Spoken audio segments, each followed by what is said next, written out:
Welcome back, fellow coders. Jared O'Leary here with BootUp. In this video, I'm going to show you a neat idea by somebody on Scratch. Alright, so when I press the green flag, it says that you can press space or you can click to jump.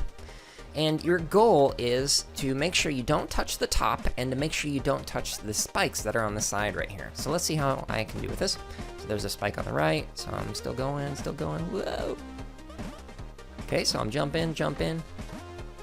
Okay, so this is a neat game, but I want to show you the neat idea when you lose, like that. Okay, so you see how it changes the way that the game sounds? That, I think, is a really neat idea. So we're going to take a look at the code for this. So I'm going to stop this. All right, so when we go inside of the code and click on the backdrops, we can check out the neat idea that's in here. There's a ton of code on this particular project, so don't let it overwhelm you.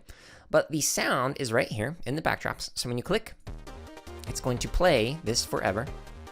And this code right here is going to make it so that it changes the pitch to this variable that they called song pitch. All right, so this is playing it, but I don't hear it changing the pitch. It's not getting higher, it's not getting lower. So if we go to Qbot, we can actually take a look at the code that's in here. So at the very bottom of this, there is a section of code that does the following. So I'm gonna click on this, and let's see if you can guess what it's gonna do before I click. Okay, here I go.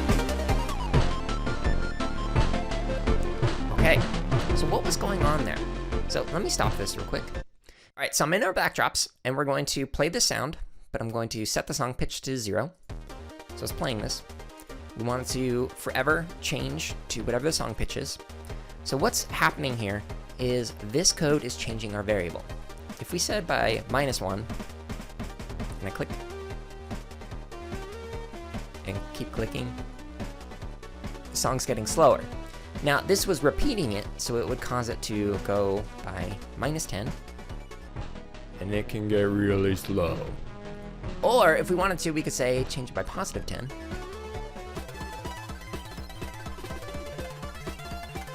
And it sounds like that.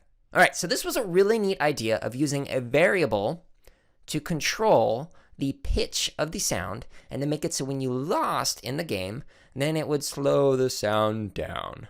That's a pretty neat idea, right? So I'm going to include a direct link to this project in the description below, which was by Useford. Apologies if I mispronounced your name. And it is called Chiptune Jumper. So make sure you check out that particular project that is in the description, and make sure you comment below a project that you think has a neat idea. Share the link to the project and share your neat idea in the description of the comment so we know what to take a look at. Thank you so much for watching. I hope you all have a wonderful week. Thank you so much for watching this video. Let us know something that you learned or created in the comments below. And make sure to subscribe, like, and check out the links in the description for even more free resources, such as videos, free lesson plans, and our podcast.